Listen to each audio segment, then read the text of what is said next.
magdadala po tayo ng kargada ni Ruel. Ayan. Siyempre po, ayan. Ayan. Ito po mga kalingap po yung package ni Ruel. Volunteer na lang po tayo. Ay, walang anuman. Alam mo naman, kagalakan kong matulungan ang aking best friend na unang-una kong na-vlog sa Kalingap, ay sa Davao. Bay, basta man bay. Balita ko bay ay malapit na ang birthday ni Rochelle. Ay ni Langga. So anong ano kaya ang magiging regalo ng isang dudong langga? Siyempre, Special. yan, abangan nila. So, sabihin ko na yun. siyempre sekreto ano. So talagang makikita mo po. Blooming na blooming po ang ating si Dudong Langga. Kasi scouting tayo ngayon. Scouting ka ngayon? Bundok, so kailangan ka. Kumusta naman ang isang Dodong Ruel? Okay naman po. So far, Kasi, so good. Yeah, so good. Okay lang. Kasi nakita na ako kanang gibless ni mong balay na kinsa mong balaya ito.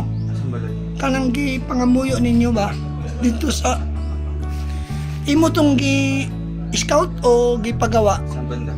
Di ko alam kung sa Talisa yun. Yung puting bahay. Ay, kina Rachel yun. Akala Rachel pa? Nakita ko kasi sa yung vlog, nag-pop up sa akin, pinanood ko. House blessing. House blessing, oo. Ano yun, sa dating bahay nila, Rachel yun. Ah, Tapos yung beneficiary nun is yung lola niya. Ang lola niya. Supposed to be, akala ko yung pabahay mo yun. Sabi ko, may pabahay na naman si Ruel ah. Pero yung pabahay ko, ano na, siguro bukas o kaya sunod na araw, ribbon cutting na din. Yan yung na-scout ni Kuya Mario. Na-scout. Oo, si Erica. Ay, kumusta? Si Erica, oo. Kumusta naman, Dong Ruel? Kasi alam mo, nakakagulat, talagang sinusundan ka ng mga followers, kahapon. Tulad niya, nagulat ako, may dumating na mga bisita mo. Saan banda? Taga Cavite. Kahapon. Ano isang araw? Sa Team Russell Pastoral Fred. Sobrang nagpapasalamat po ako dahil kahit milya-milya yung layo nila, di ba? Galing pa Mindanao yung iba nun. Talagang pumunta talaga sila dito para makita kami na Langga. At the same time, para makabanding kami, di ba? Pero sa pag-alis naman po nila, sulit naman daw yung araw na in-spend nila dito kasi talagang ini-entertain namin sila. Talagang binuhos namin yung aming best. Although busy kami kahapon at isang araw, pero may naglaan talaga kami ng oras ni Langga para syempre makabanding, makasama sila. Dong, personally ako ay nagpapasalamat kasi hindi mo ako natanggihan sa aking panyaya sa iyo sa oras na ito kasi Siyempre brother, hanggat may time tayo, di ba, na ganitong mga interviews, siyempre pagbigyan kasi nga minsan lang din ako magkakaroon din tayo ng mga ganito, di ba? Minsan may mga araw na late na ako, di ba? Kaya paglabas ko dito, diretso na alis. Ang dami kong pagkakataon na gusto ko itang nahihiya lang ako. Nahihiya lang ako kasi sabi ko baka busy ka. So dito tinay ko yung opportunity na sabi ko, well, pwede ba? Kasi alam mo, madalang tayo magkaroon ng mahabang magandang view eh. Kasi pag dadating niya, gabi na. Oo nga eh. Ngayon naman, pagka umaga naman, tayo naman maaga tayong umaalis. Kaya hindi na natin talaga na magawang makausap talaga siya. Kasi sa ngayon talaga nag-iba na yung routine. Kahapon noon, di ba? Anytime pwede ako mag-vlog dyan ng interviews. Kasi nga, limited lang yung natin. Yung time. Yung responsibilities natin, di ba? Yung pabahay natin, wala pa masyado tayong pabahay noon. Pero sa ngayon, dalawang pabahay. Kumusta? Pinasabay kong gawin. Kumusta yung pabahay mo? Kailan ang ribbon cutting? Kay Erica, di ba? Sabi ko kanina, baka bukas o kaya sunod na araw, sa Biyabal. And then doon naman kay Nanay Lilia, makasunod na linggo na yun. Praise the Lord. Talagang pinagsabay ko. Kalingap ba ang mag-house blessing? Ay, syempre. Praise the Lord, salamat. Lahat ng mga bahay natin, naka-angkla yan sa Kalingap. What I mean, yung pag-house blessing, si Kuya Bal ba ang Ay, syempre, siya yung mag-turnover. Kasi nga, siya yung head founder. Praise the Lord. Di ba kina Just Ivan, yung pabahay ko dito sa Daet, sa Mercedes. Si Kuya Bal talaga yung nangunguna sa programa kasi wala naman ganyang programa, wala naman ganyang mga programa. Wala si Kuya Bal. Salamat pala. So, lahat ko, andun mukhang achievement din ni Kuya Bal. Oo nga. Although na tayo yung nagpabahay. Na magpabahayan sila. Pero sa ngalan na yung word na talagang yung kalingap. Si Kuya Bal talaga nagtatao. So, syempre, sino nagsimula, doon tayo babalik, di ba? Praise God. So natin i-offer kay Kuya Bal.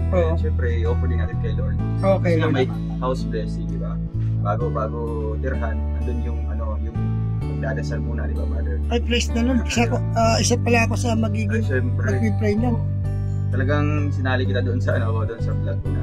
Kaya i-turn over ni Kuya Bal na i-pray ni Brother Pa. Salamat, Lord. Nagilala ka naman, di ba, ng ilang tagapag-pray, tagapag-blessing ng bahay. Although mag-iba-iba naman yung way turnover, di ba? Blessing. Eh, sa amin naman po, Katolikos, may mga pero sa atin or sa inyo, eh talagang lang, yung usual lang, di ba? Prayer lang. And then, wala namang masama doon, di ba? Wala namang pagkaiba doon. As long as genuine, matotoo yung prayer natin. Dedicated natin. Nasa Diyos. Oo, sa Diyos. Yung bahay na yun. Pero Dong, salamat Dong ha, kasi nakaka-amaze naman na ako pala ang mag-pray Lord. Nagulat ako. Kasi hindi mo pa rin pala ako nalimutan. Siyempre ba? Salamat ha. Noon pa man, di ba? Kahit mga ilang pabahay pa lang si Kuya Bal. Ikaw na talaga, nakatatak yung pangalan mo. Praise God, praise God. Ikaw yung nag-dedicate kay Lord, yung bahay na ito. Ikaw yung nag-bless, ikaw yung nag-pray. Siyempre, dito ka, tuloy-tuloy pa rin.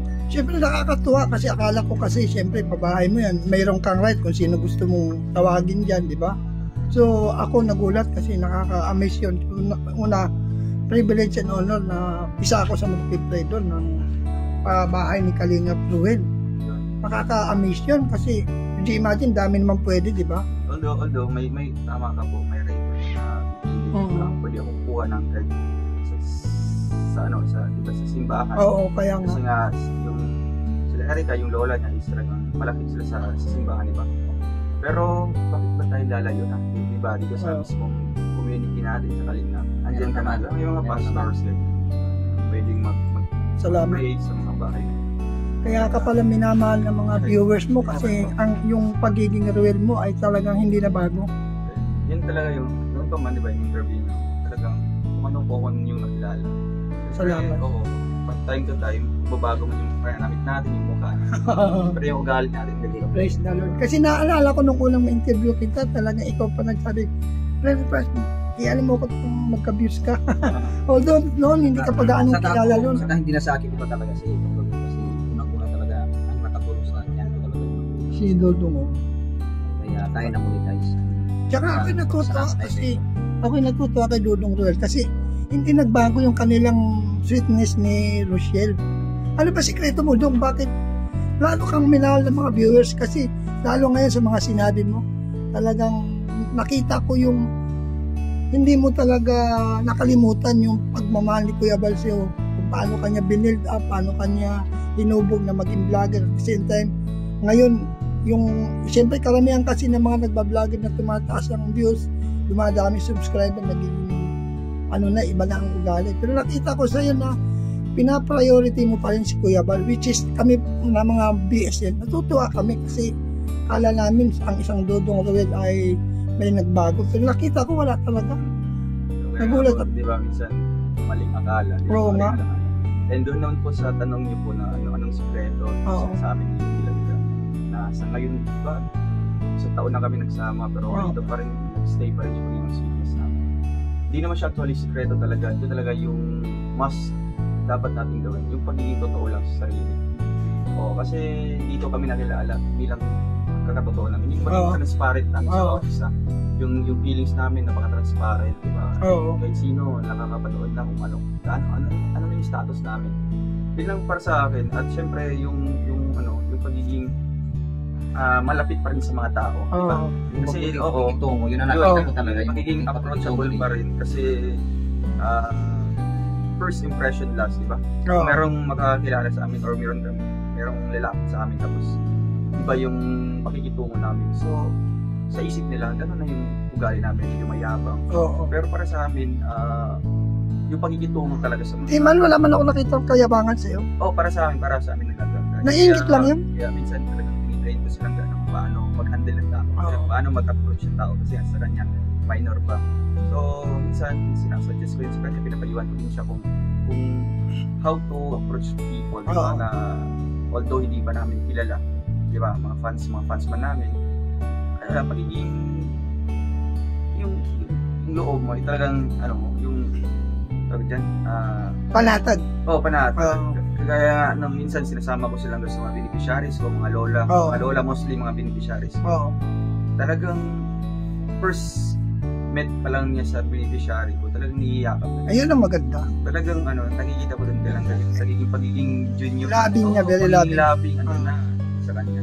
Given naman sa kanya, even ever since nung talaga, di ba, kahit tayo, di ba, minsan, sa isip natin na, yung iba, di ba, yung ibang tao, isip na nandiri, kasi nga, beneficiary lang.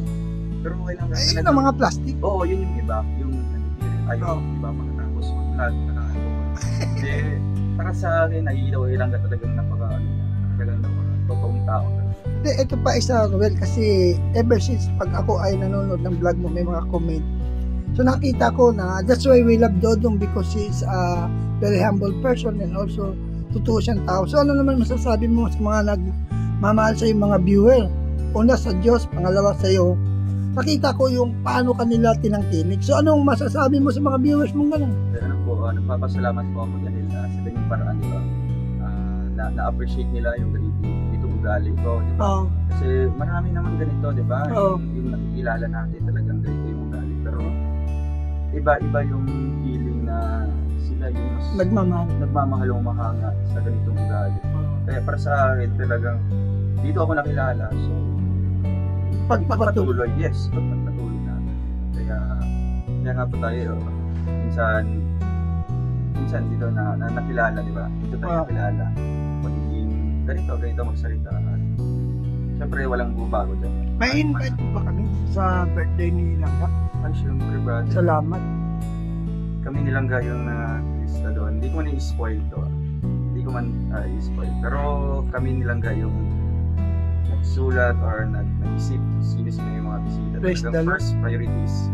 Kalingap talaga. Pero hindi naman sa ako'y nagulat kasi talagang bongka. Would you imagine, talagang sa ngayon pa man, di ba? Oo, malayo pa. Ako yung kinakausap ng mga sponsors. Wow. Talagang masasabi kong deserve nila talaga. Sabi ko, kakaiba talaga. Blessing yun, kapatid. Bless talaga nilang na nakilala namin yung mga sponsors. Amen. Sa photoshoot pa lang talagang grande na. Kaya nga, nakakagulat. First time mangyari daw sa Top Norte yung mga ganong mga eksena. That's true. Kasi nga nakilala namin dito, yung kinuha ng mga sa po si Rosa Pamilya. Yung kinuha po na organizer dito sa Kailangga is pinakasikat na organizer. ALM? Somehow may ibang grupo dito na organizer. Wow. Nakilala din sa buong Top Norte. Wow, grabe. Papangalanan. Wag na kasi alam na po nila yan. Mas maganda ma-surprise sila. Ayun, papangipuin mga kalina. Well, unang-una ako ay nagpapasalamat, nagbigyan mo ako. Siyempre, opportunity ko ito eh. Privilege ito na pinagbigyan niya kami. So, pwede ba tayo mag-picture taking? Yan, mga kalingap. Siyempre, opportunity ito. Gusto kong makapanayam si Dodong. Yan, mag-picture taking. Yan, smile. Mga kalingap, maraming salamat. Ito po si Dodong. Dok, pwede mo bang i-ask na mga mo na para hindi nila, kasi naisip nila baka tayo ay mo lang na walang nabago sa atin bilang isang magkasama since nung nasa Davao tayo. Syempre sa amin ni Brother Paz, walang pagbabago, di ba? Yung relationship namin bilang pagkuya, di ba? Bilang magkalinga partners, talagang ganito pa rin, di ba? Noon pa man, ganito si Brother Paz. Pero minsan di ba may mga times na talagang sinusubok tayo, di ba? May mga times na may mga na-misinterpret yung ganitong sinasabi mo, kaya nga mga ginagawa mo. Para sa akin, as long as totoo, di ba? Magre-reflect kasi yan, di ba? Yung totoong natin, totoong ugali natin, or totoong damdamin natin sa isang tao, magre-reflect yan the way tayo magsalita, the way tayo mag-act, or the way tayo, halimbawa magla-live tayo. So, para sa akin naman po, wag na lang po natin masyadong di ba, yung bigyan ng negative vibes. Anong mga masasabi ni Brother Paz. Basta kami, okay po kami. Sana po patuloy po natin supportan po si Brother Paz. Salamat, Ruel. Wala pong nabago sa amin. Wala po akong palinira kay Ruel kasi iba po ang aming pinagsamahan. Yung tatay niya at tatay ko, magka-friend po talaga kami. Kaya nga, nagulat ako, binisita ako sa bahay namin. Dong, salamat. Pwede ba kita ipag-pray? Sige, let's pray. Father God, in the name of Jesus, by the power of your Holy Spirit, dalangin ko ngayong gabay, patnubay, pagpapala, biyaya, at pag-iingat ang maranasan po ni Ruel Malalag. Gayon din po, Panginoon, maranasan din po niyang pabor na galing sa iyo, pabor ng tao. Ingatan mo siya, saan mo man idako ang kanyang panyapak. Patuloy na bigyan mo po siya ng Solomonic wisdom sa bawat desisyon niya, na ito'y magkakaroon ng fixed decision na patuloy na siya pa rin ang masusunod bilang isang Ruel Malalag. Dalangin ko po sa mga viewers niya, sa mga nagmamahal sa kanya, i-bless mo po, ilayo mo sa naman sa karamdaman, ingatan mo ang kanilang mga buhay. Salamat po sa opportunity ito.